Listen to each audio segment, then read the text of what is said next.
تو اسلام نے اس پہ کوئی زبردستی نہیں کی ہے. جب اسلامی حکومت قائم ہوتی ہے دو چیزوں پہ زبردستی ہوتی ہے, سمجھ رہے ہیں؟ دو چیزوں میں اسلام کیا کرتا ہے؟ زبردستی. وہ ایسی زبردستی ہے جو غیر مسلم پہ بھی نافذ ہوگی, صرف مسلمانوں پہ نہیں ہوگی. یعنی اس میں اسلام غیر مسلم کو بھی اپنے مذہب پہ چلنے بولو بھائی نہیں دیتا. یعنی اسلام اس کے وجود کو زمین پہ برداشت کرتا ہی نہیں ہے. ایک سودی نظام, سمجھ رہے ہیں؟ دوسرا بے حیائی. اس کے علاوہ جو اسلامی احکام ہیں وہ مسلمان پہ تو زبردستی لاگو ہوں گے, غیر مسلم پہ لاگو نہیں ہوں گے. فقہا نے یہاں تک لکھا ہے کہ غیر مسلم اگر شراب بیچ کے پیسے کماتا ہے اور اس آمدن سے مسلمان کو گفٹ دیتا ہے, ہدیہ دیتا ہے, تو مسلمان کے لیے وہ ہدیہ لینا جائز ہے. حالانکہ وہ تو حرام آمدن سے کما رہا ہے نا, لیکن بھائی وہ اس کے لیے حرام نہیں ہے. ایک مسلمان شراب بیچ کے پیسے کماتا ہے, اس سے آپ کو زمزم خرید کے دیتا ہے, تو وہ زمزم آپ کے لیے حلال ہوگا؟ کیونکہ حرام آمدن سے گفٹ دے رہا ہے نا, وہ حلال نہیں ہے. لیکن یہی کام ایک غیر مسلم کرتا ہے جو شراب بیچ کے آپ کو ہدیہ دیتا ہے, تو وہ آپ کے لیے کیا ہے؟ جائز ہے, اس لیے کہ وہ شراب اس کے مذہب میں حرام نہیں ہے. وہ سور کا بزنس کر رہا ہے, اللہ نہ کرے, وہ سور بیچ کے پیسے کماتا ہے غیر مسلم, تو وہ پیسے آپ کے لیے حلال ہیں کیونکہ اس کے مذہب میں وہ حلال ہیں, تو ہمیں بھی اس کو حلال ہی سمجھنے کا حکم ہے. لیکن اگر یہی کام مسلمان کر رہا ہو تو مسلمان کے لیے ارننگ حلال ہوگی کہ حرام ہوگی؟ حرام. آپ کے لیے اس سے پیسے لینا بھی جائز بولو نا بھائی نہیں ہے. اب یہ ٹیکنیکل بات خوب اچھی طرح سمجھیں کہ دو چیزیں ایسی ہیں جس میں اسلام اس وقت جو لبرلزم ہے نا, جو لبرل سے میری مراد وہ لبرل کی وہ ڈیفینیشن نہیں جو ڈکشنری میں لکھی ہوئی ہے, وہ جو عرف میں جس کو لبرل کہا جاتا ہے, جو مذہب مخالف سمجھے جاتے ہیں. اسلام اور پوری دنیا کا جو اس وقت ٹکراؤ ہے نا, ٹکراؤ وہ دو چیزوں میں ہے, ایک سودی نظام اور دوسرا بے حیائی. میں سمجھا پا رہا ہوں اپنی بات؟ کیونکہ اس کے علاوہ جتنی چیزیں ہیں, دیکھیں یہ دو چیزیں ایسی ہیں جس سے انسانیت تباہ ہوتی ہے, اور اس کے اثرات صرف غیر مسلموں پہ نہیں پڑتے. غیر مسلم یہ کام کریں گے تو مسلمان بھی تباہ ہوں گے اس سے. دیکھو میں ایک مثال دیتا ہوں. غیر مسلم کو اجازت ہے کہ وہ شراب بیچے, لیکن کیا اس کو اجازت ہے کہ مسلمانوں میں شراب کی تبلیغ کرے, وہ ترغیب دے کے یہ بھی خریدو یہ بھی خریدو یہ بھی خریدو؟ یہ اجازت دے گا اسلام؟ نہیں, کیونکہ بھائی تم تو کس مسلمانوں کو کیا کر رہے ہو؟ خراب کر رہے ہو. تو اسی طرح یاد رکھو اسلامی ریاست میں غیر مسلم عورت کو بھی بے پردہ گھومنے کی اجازت نہیں ہے. وہ یہ کہہ سکتی ہے میرے مذہب میں پردہ نہیں ہے, ہم یہ کہیں گے آپ کے مذہب میں نہیں ہے. لیکن عورت جب بے پردہ ہو کے گھومتی ہے تو وہ مردوں کو اپنی طرف مائل کرتی ہے, اس سے معاشرہ خراب ہوتا ہے. یہ اس کے اثرات مسلمانوں پہ بھی پڑیں گے. سمجھ میں آ رہی ہے کہ نہیں آ رہی ہے بات؟ اسلام اس کو اجازت نہیں دے گا کہ آپ بکنی پہن کے گھومیں یا آپ چڈیاں پہن کے گھومیں, اجازت نہیں دے گا اسلام اس کو. بھئی اس کے اثرات صرف آپ تک محدود نہیں ہیں, یہ تو متعدی ہو رہے ہیں, یہ تو پھیل رہے ہیں اثرات. آپ مسلمان کو کیوں خراب کر رہے ہو؟ دوسرا سود کا بھی یہی مسئلہ ہے. اگر سودی سسٹم کی اجازت دے دی جائے, اس وقت پوری دنیا کی دولت چند ہاتھوں میں ہے, اور یہ کس وجہ سے ہے؟ سودی نظام کی وجہ سے. کیسے تباہ ہوتا ہے سود کے ذریعے معاشرہ؟ سودی نظام کی وجہ سے. دولت مرتکز ہوتے ہوتے ہوتے ہوتے چند ہاتھوں میں سمٹ جاتی ہے. لوگ اس پہ خوش ہوتے ہیں کہ ہم 1,00,000 روپے بینک میں رکھواتے ہیں. آج کل ریٹ کیا چل رہا ہے بینکوں کا؟ لاکھ پہ کتنا چل رہا ہے بھائی؟ 10%. 1,000 روپے, 1,00,000 پہ 1,000 روپے پر منتھ. چلے فرض کر لیتے ہیں ہو سکتا ہے 2%, ہو سکتا ہے 1%, ہو سکتا جتنے بھی ہو. میں تو مثال دیتا ہوں نا, آپ کلپ نہ بنا دینا کہ اس کو ریٹ ہی نہیں پتا سود کا ریٹ کیا چل رہا ہے مارکیٹ میں. بھائی ایک مثال دی جا رہی ہے, جتنا بھی ہو اصل چیز کو فوکس کرنا چاہیے. اب دیکھیں ہوتا کیا ہے سودی نظام میں, گڑبڑ کیا ہوتی ہے. آپ نے 1 لاکھ روپے بینک میں رکھوائے, اپنی محنت کی کمائی, رکشا چلا کے, ٹیکسی چلا کے, انڈے بیچ کے, گولے گنڈے کا کاروبار کر کے, کچھ بھی کر کے آپ نے 1 لاکھ روپے بینک میں رکھوائے. 1 مہینے کے بعد آپ کو 1,000 روپے مل رہے ہیں, آپ خوش ہو رہے ہیں, بیٹھے بیٹھے بغیر کسی محنت کے مجھے 1,000 روپے مل گئے. یہ آپ کی بے وقوفی ہے. ہوتا یہ ہے کہ بینک آپ کے 1 لاکھ روپے آگے تاجروں کو دیتا ہے جو ارب پتی تاجر ہیں, ان کو فری پھوکٹ میں کسی محنت کے بغیر اربوں روپے کا قرضہ بینک سے مل جاتا ہے. یہ ان کا اپنا نہیں ہوتا کہ باپ دادا سے وراثت ملی ہو یا محنت کرتے کرتے یہاں تک پہنچے ہو. وہ چند ڈاکومنٹ شو کراتے ہیں کہ ہم یہ ادا کرنے کی صلاحیت رکھتے ہیں. وہ ڈاکومنٹ کبھی کسی کی جائیداد اپنے نام کروا کے بھی ہو سکتا ہے فیک. وہ ایک دم اتنے بڑے سرمایے کے مالک بن جاتے ہیں. جب اتنا زیادہ سرمایہ ان کے پاس کسی نیچرل تجارت کے بغیر, یعنی کوئی محنت یا ویسے ہی کوئی ہے نا ایک پروسیس ہو اس کے بغیر, یعنی کہ کوئی پروفٹ ہوا تھا تو اس میں ان کو اتنا حصہ ملا تھا, بیٹھے بیٹھے ان کے پاس چند آدمیوں کے پاس اربوں روپے آ جاتے ہیں. وہ اربوں روپے سے ملے لگا لیتا ہے, فیکٹریاں لگا لیتے ہیں. ایک میں مثال دیتا ہوں, اس نے بیکری کے لیے بیکری کا سامان بنانا شروع کیا, ایک ڈبل روٹی کی فیکٹری لگائی اس نے, ڈبل روٹی بنتی ہے اس میں, بھٹی کہہ لیں یا جو بھی کہہ لیں.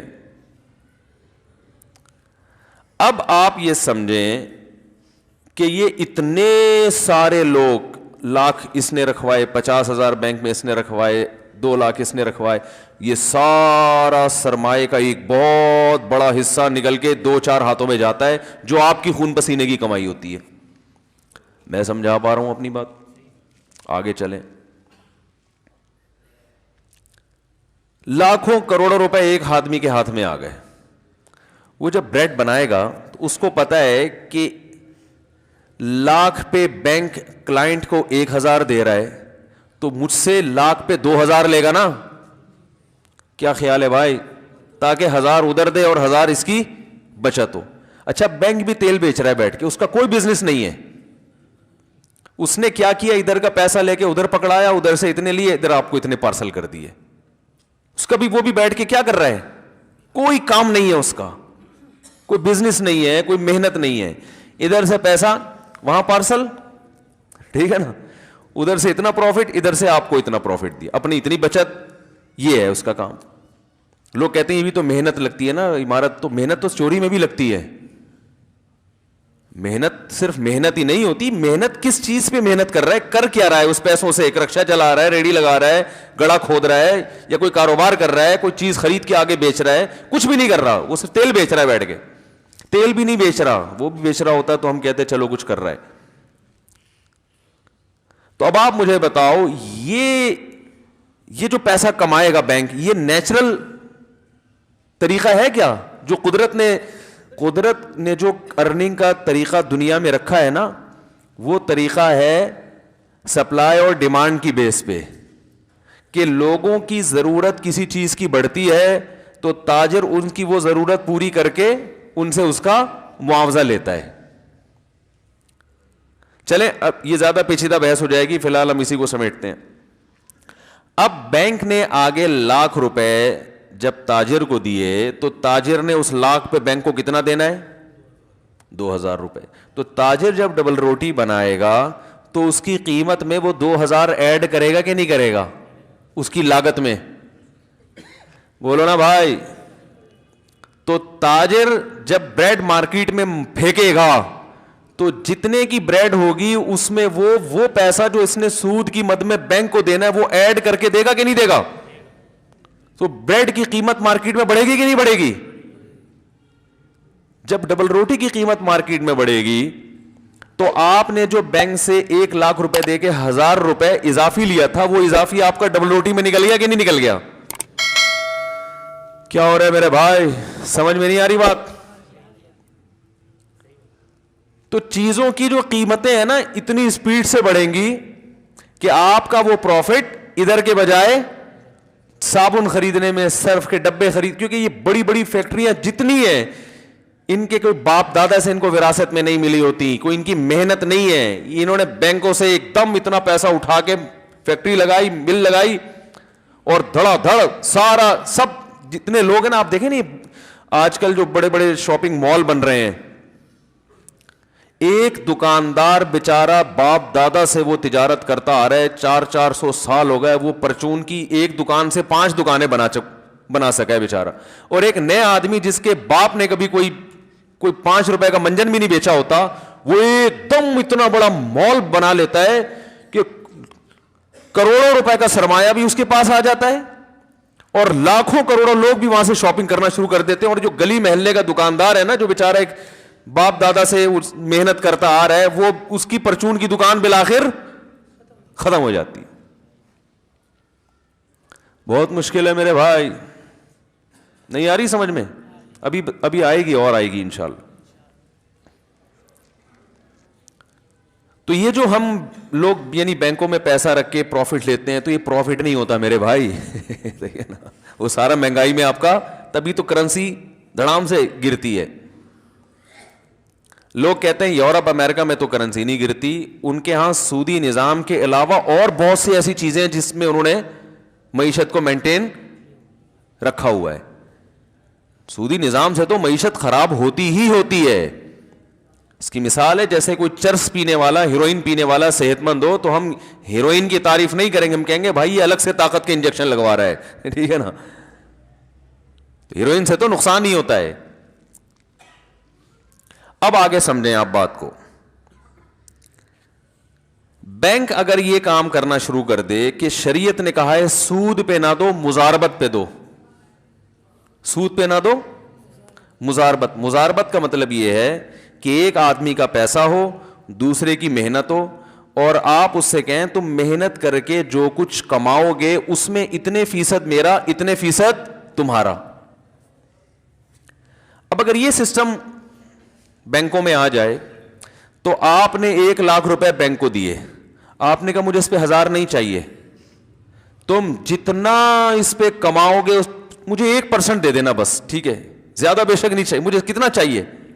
اگر تم نے میرے 1,00,000 پہ 1,00,000 کمایا ہے تو مجھے 1,000 روپے چاہیے. 2,00,000 کمایا تو مجھے, بولتے کیوں نہیں بھائی, آپ کمانے کے بولنے پہ تو کما تھوڑی رہے ہو, لیکن خوش تو بولو نا. 2,00,000 کمائے تو میرا پروفٹ 2,000 ہو جائے گا, 10,00,000 کمائے تو 10,000 ہو جائے گا. پرسنٹیج چاہیے, چاہے وہ 30% ہو, 50% ہو, 1% ہو, پرسنٹیج کے حساب سے شریعت میں ہے نا مزاربت. اب معاملہ کیا ہوگا کہ بینک یہ 1,00,000 روپے جب آگے تاجر کو دے گا تو تاجر سے کہے گا کہ مجھے بھی پرسنٹیج کے حساب سے چاہیے, اس 1,00,000 پہ مجھے 4% چاہیے, جس میں 2% میں کلائنٹ کو دوں گا اور 2 خود رکھوں گا. اب وہ تاجر جب ڈبل روٹی کی فیکٹری لگاتا ہے تو جتنی چاہے بریڈ کی قیمت میں اضافہ کر دے, جتنا اضافہ ہوگا تاجر کا پروفٹ بڑھے گا. تاجر کا جتنا پروفٹ بڑھے گا تو بینک کا پروفٹ بڑھے گا, بینک کا جتنا پروفٹ بڑھے گا تو کلائنٹ کا پروفٹ اسی حساب سے بڑھے گا. تو مارکیٹ میں فیکٹریوں میں جتنی چاہے چیزیں مہنگی ہو جائیں, آپ کا جو پروفٹ کا جو ریشو ہے وہ بھی اسی حساب سے بڑھنا شروع ہو جائے گا. نہیں آ رہی میرے خیال بات. تو یہ جو استحصال ہو رہا ہے نا معاشرے میں, یہ استحصال نہیں ہوگا. اس لیے اسلام نے سود کی اجازت, بولو بھائی, نہیں دی. دوسری بات یہ کہ بینک پیسہ پکڑا کے بے فکر نہیں ہو جائے گا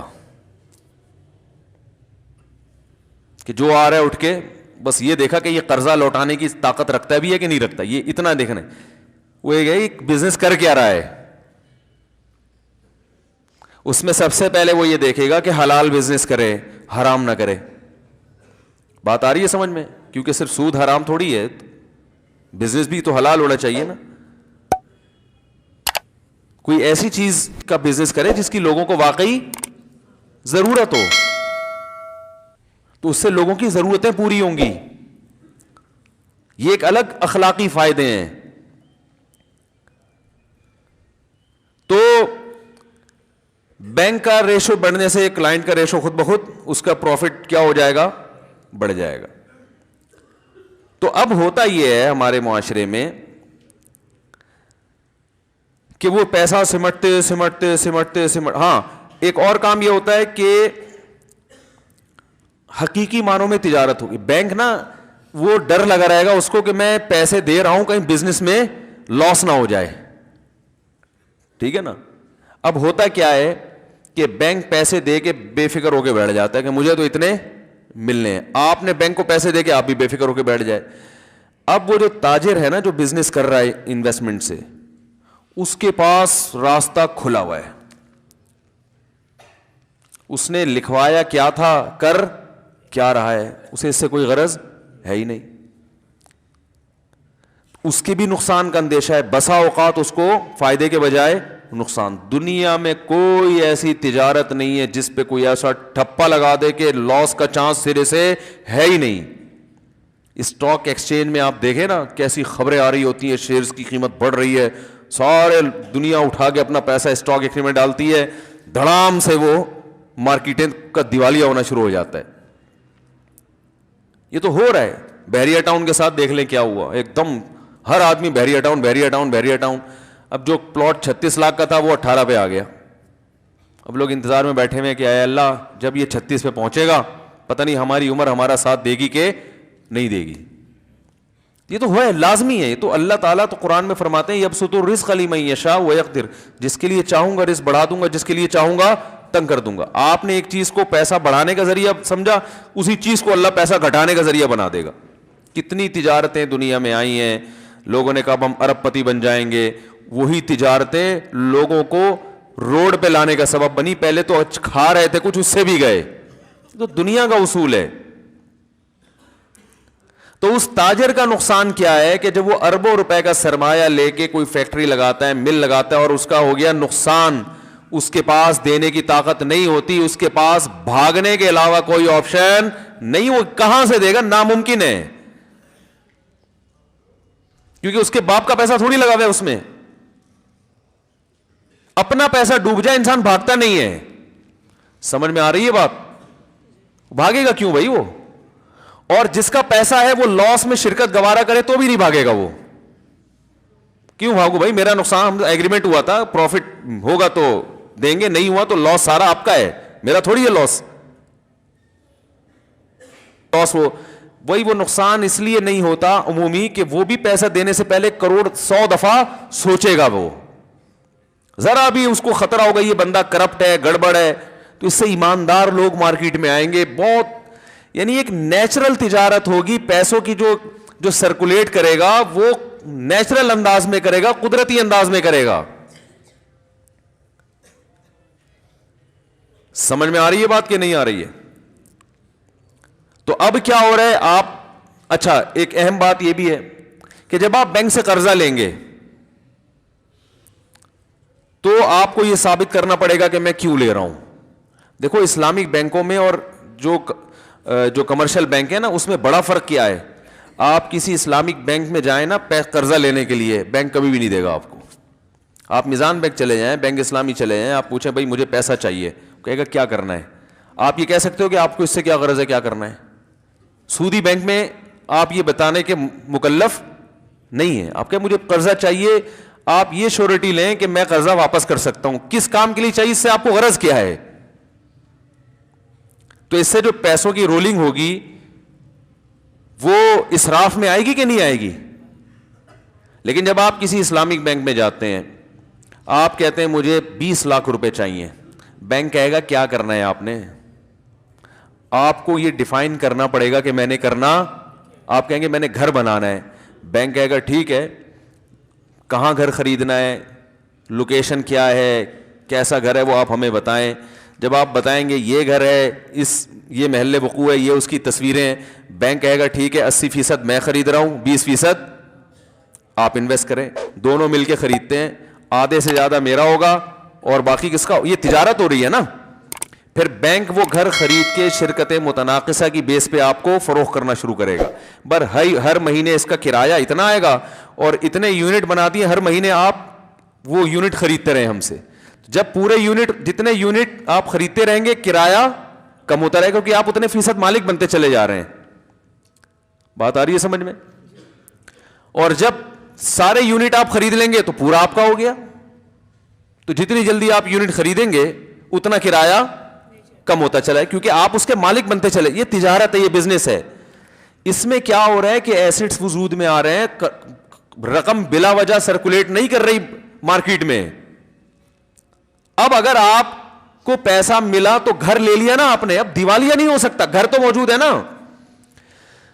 ارے بھائی کیا ہوگا, نہ بینک کا نقصان ہوگا نہ آپ کا نقصان ہوگا. آپ اگر قسطیں ادا کرنے سے عاجز آ گئے, آپ بولے بھائی اللہ کا واسطہ مجھے معاف کر دو, اس وقت تو میں نے سوچ لیا تھا بحریہ ٹاؤن میں بنگلہ خریدوں, میرے اندر قسطوں کی طاقت نہیں ہے. بینک کہے گا کوئی بات نہیں ہے, آپ کے اندر مزید قسط ادا کرنے کی طاقت نہیں ہے, اتنے فیصد تو گھر ہمارا ہے, اتنے فیصد تو ویسے ہی آپ کا ہو چکا ہے, ملک اس کو بیچ دیتے ہیں, گھر موجود ہے نا, گھر تھوڑی بھاگے گا بھائی.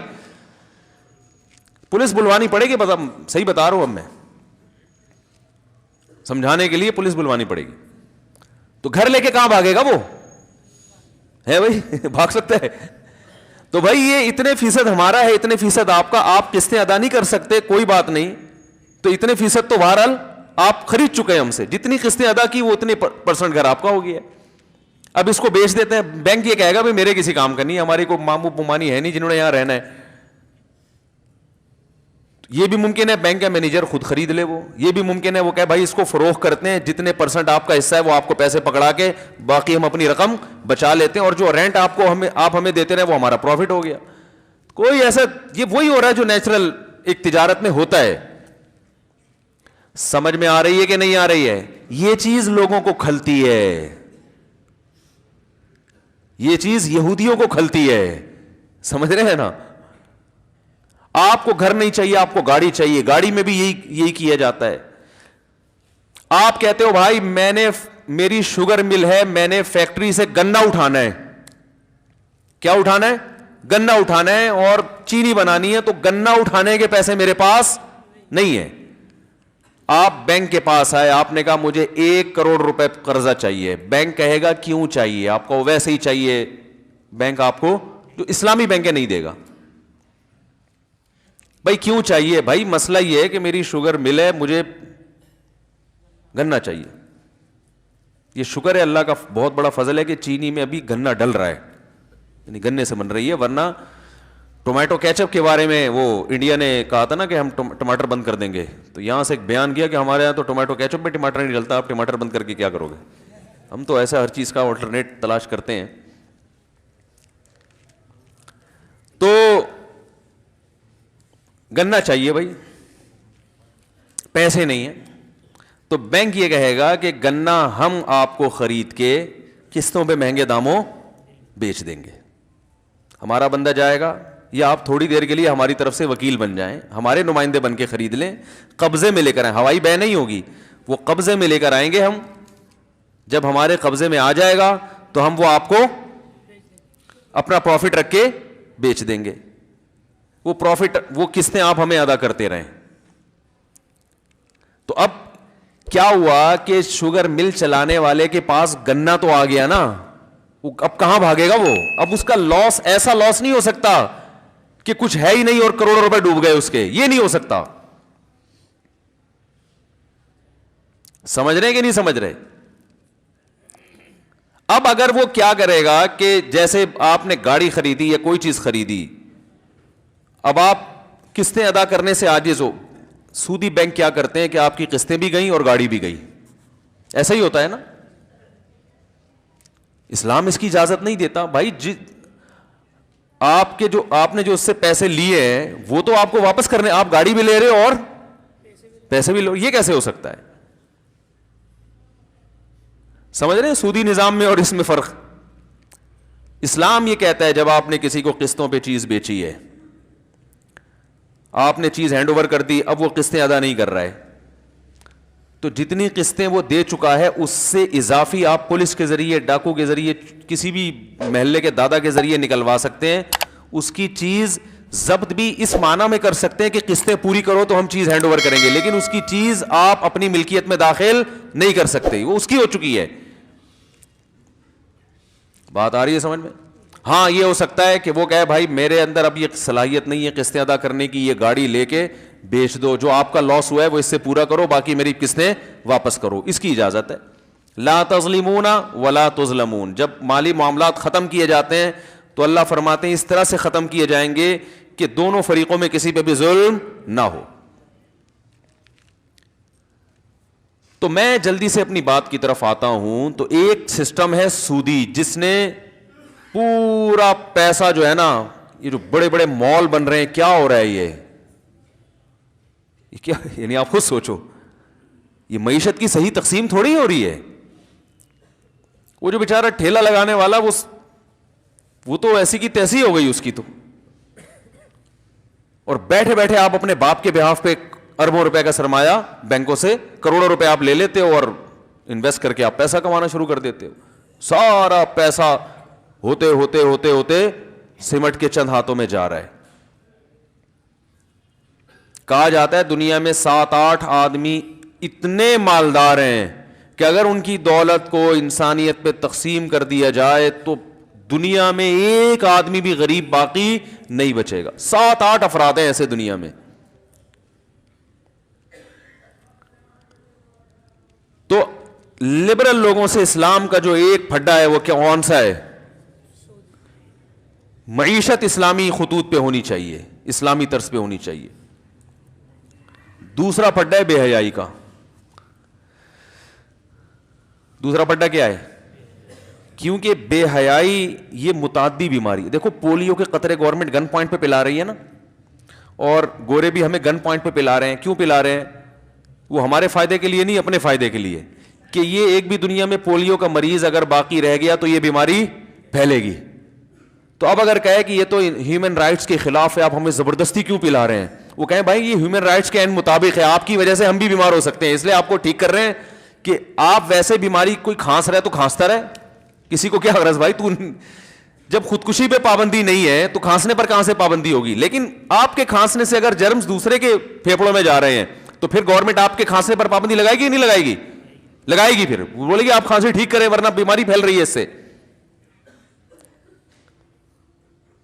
دیکھو کوئی بچہ گھر میں بیمار ہوتا ہے نا, چکن پاکس, خسرہ, تو ماں باپ کہتے ہیں بیٹا کسی کے گھر میں مت جاؤ, خام خواہ میں ان کو بھی نکل آیا تو ہمارے کھاتے میں ڈال دیں گے, یہ تمہارے پھوڑے یہاں ٹرانسفر ہوئے, کہتے ہیں نا. تو آپ پھر پڑوسیوں کے بچے کو اپنے گھر میں آنے کا پابندی لگاتے ہو, بھائی آپ کے یہاں چکن پاکس پھیلی ہوئی ہے, آپ پلیز ہمارے, اب جب تک یہ ٹھیک نہیں ہو جاتا اپنے بچوں کو ہمارے گھر نہ بھیجیں, اور پلیز اس کو ٹھیک کرائیں, آپ کہتے ہیں نا. تو اسی طرح یاد رکھو جیسے پولیو کے قطرے گن پوائنٹ پہ اسلام یعنی جو اقوام متحدہ پلاتی ہے تاکہ یہ دوبارہ دنیا میں نہ پھیلے. آپ کہو بھائی میں اپنے بچے میں یا میں اپنے بارے میں پولیو پہ جب راضی ہوں تو آپ مجھے کیوں پلاؤ, بھائی آپ کی وجہ سے ہم بھی پریشان ہوں گے, وہ اس بیس پہ پلاتے ہیں. تو اسی طرح میرے بھائی بے حیائی کو بھی اسلام برداشت نہیں کرتا, کیونکہ اس سے جو بیماری, اس سے جو معاشرے میں تباہی پھیلتی ہے اس سے وہ لوگ بھی متاثر ہوتے ہیں جو بے حیائی سے متاثر ہونا چاہتے نہیں ہیں لیکن لاشعوری طور پر متاثر ہوتے ہیں. تو اسلام نے بے حیائی کے تمام دروازے بند کر دیے, کیونکہ اس سے خاندانی نظام تباہ و برباد ہو جاتا ہے. کو ایجوکیشن سسٹم, اس سے ہمارا فیملی سسٹم تباہ ہو رہا ہے, ہوتا نہیں ہے, ہو رہا ہے. کتنا ہی نیک پرہیزگار گھرانہ ہو, جب بچی کو لڑکے کے ساتھ بٹھایا جائے گا یونیورسٹی میں, کالج میں, اسکول میں, تو یاد رکھو اس کا لڑکے کی طرف طبیعت کا مائل ہونا یہ نیچرل ہے. سمجھ میں آ رہی ہے بات؟ اور لڑکے کا اس کی طرف مائل ہونا یہ نیچرل ہے. تو اسلام نے اس کا ایک طریقہ بیان کیا نکاح کا, وہ نکاح پر آپ پابندی لگا رہے ہو اور دوستی پر پابندی نہیں لگا رہے, تو اس سے معاشرے میں زنا پھیلے گا کہ نہیں پھیلے گا؟